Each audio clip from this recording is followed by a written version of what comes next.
So the next thing to happen on AEW Dynamite, we get to the next segment of the night where we see the Ring of Honor World Tag Team Champions Adam Cole and the AEW World Heavyweight Champion MJF. They make their way down to the ring. Adam Cole's injured, obviously, with his foot, and yeah, he's got crutches and all that stuff for him to cast on his foot and all that. And they head down to the ring. Adam Cole has to sit in the chair in the middle of the ring, and yeah, MJF, was talking about like the people and all that stuff, and then they was talking about how they got to defend their titles at Wrestle Dream against the Righteous. There, and Adam Cole starts talking about how they got to relinquish the Ring of Honor World Tag Team Championships because he's injured. And MJF cuts him off, and he goes like, no, we're not going to do that. He says that we're both better than the Righteous and all that, so we're not going to relinquish the tag team titles to them and all that. So yeah, that's what MJF starts saying, and he says that he will be the one to go face the Righteous in a handicap match and defend the tag team titles. And Adam Cole can go ahead and get healed up and get 100% and then come back and help him defend the tag team titles even more. And Adam Cole looks up and he goes like, okay. And then all of a sudden they get interrupted by Roderick Strong, and he was with Matt Taven and Mike Bennett, the Kingdom. They come out there, and Roderick Strong was talking about Adam, and Adam Cole was talking about how he has to be there for Roderick Strong. MJF was like, even though I don't like Roderick Strong, go ahead and be with him for right now and all that.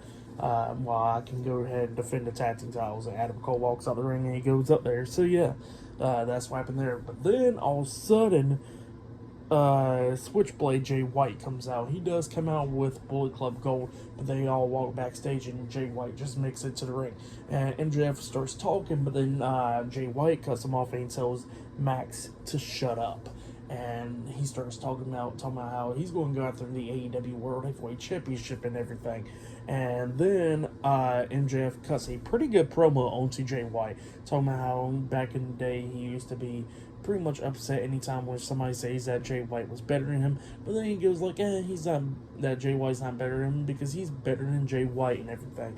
And yeah, that's what MJF was talking about, and MJF was going off talking about Jay White and everything. Talking about Jay White's not even that good and all that stuff. That's why New Japan had to get rid of him. So yeah, that's what MJF starts talking about, and then he calls Jay White tofu and all that. But then Jay White cuts a pretty damn good promo on MJF, talking about, and then the crowd starts chanting tofu at him and everything while he was talking. And Jay White was talking about how he's better than MJF and all that. He's going to make him be injured just like with Adam Cole. And he says that he almost ended Adam Cole's career at Forbidden Door.